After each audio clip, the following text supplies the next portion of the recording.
Hello बच्चों, 10th class में हो, बोर्ड्स आ रहे हैं, केमिस्ट्री कहाँ से रिवाइज करना स्टार्ट करें समझ में नहीं आ रहा है। आइए साथ में रिवाइज करते हैं।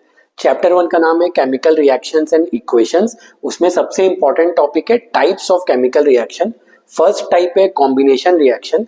As the name suggest, combination reaction का मतलब हो गया जहां पे दो चीज कंबाइन करके एक सिंगल प्रोडक्ट फॉर्म करती है।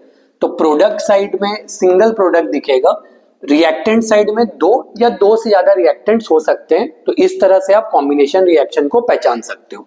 ये कुछ बेसिक एग्जांपल्स है फ्रॉम एनसीईआरटी। कैल्शियम ऑक्साइड, जिसका कॉमन नेम है क्विकलाइन, वो वाटर के साथ कंबाइन करता है और कैल्शियम हाइड्रोक्साइड फॉर्म करता है, जिसका कॉमन नेम है स्लेक्लाइन। ये रिएक्शन कॉम्बिनेशन रिएक्शन होने के साथ साथ हाईली एक्सोथर्मिक रिएक्शन भी है, मतलब इसमें large amount of heat energy release होता है। सेकेंड रिएक्शन है हाइड्रोजन गैस और ऑक्सीजन गैस कंबाइन करके वाटर फॉर्म कर रहा है, so this is also combination reaction. Third reaction है जब कार्बन बेस्ड फ्यूल लाइक कोल को जब ऑक्सीजन के प्रेजेंस में बर्न करते हैं तो कार्बन और ऑक्सीजन कंबाइन करके कार्बन डाइऑक्साइड गैस प्रोड्यूस करता है। So these are the examples of combination reaction. Next type of reaction is decomposition reaction, जो कॉम्बिनेशन का ऑपोजिट होता है। डिकम्पोजिशन में एक सब्सटेंस एक रिएक्टेंट ब्रेक करके दो या दो से ज्यादा प्रोडक्ट बनाता है। तो रिएक्टेंट साइड में अगर एक सब्सटेंस है तो वो डिकम्पोजिशन रिएक्शन है। अब किसी चीज को ब्रेक करने के लिए एनर्जी चाहिए, वो एनर्जी तीन तरीके से दिया जा सकता है। So there are 3 types of decomposition reaction. जब हीट एनर्जी से डिकम्पोज करवाया जाएगा, that is thermal decomposition reaction. ये दो एग्जांपल्स बहुत इंपॉर्टेंट है। फेरस सल्फेट को जब हीट किया जाता है वो फेरिक ऑक्साइड, सल्फर डाइऑक्साइड और सल्फर ट्राइऑक्साइड गैसेस में टूट जाता है। कलर चेंज याद रखना, फेरस सल्फेट ग्रीन कलर का होता है, फेरिक ऑक्साइड ब्राउन कलर का होता है।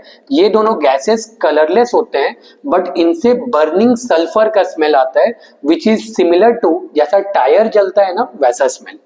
नेक्स्ट एग्जांपल है लीड नाइट्रेट को जब हीट किया जाता है वो लीड ऑक्साइड, नाइट्रोजन डाइऑक्साइड और ऑक्सीजन गैस में ब्रेक कर जाता है। लीड नाइट्रेट व्हाइट कलर है, या आप कलरलेस भी बोल सकते हो। लीड ऑक्साइड येलो कलर है, नाइट्रोजन डाइऑक्साइड का ब्राउन कलर है। क्वेश्चन में बोलेगा ब्राउन फ्यूम्स, तो आप समझ लेना इस रिएक्शन की बात हो रही है। ऑक्सीजन कलरलेस होता है, आपको पता ही है।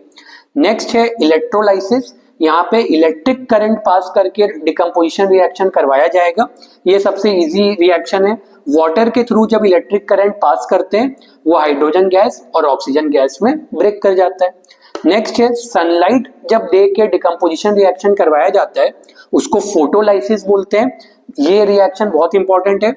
सिल्वर क्लोराइड पे जब सनलाइट फॉल करता है वो ब्रेक करके सिल्वर और क्लोरीन गैस में टूट जाता है। सिल्वर क्लोराइड का कलर व्हाइट होता है, सिल्वर का कलर ग्रे होता है। ये कलर चेंज याद रखना है। एंड ये reaction black and white photography में यूज होता है। ये आपको एग्जाम में दे के पूछा जा सकता है।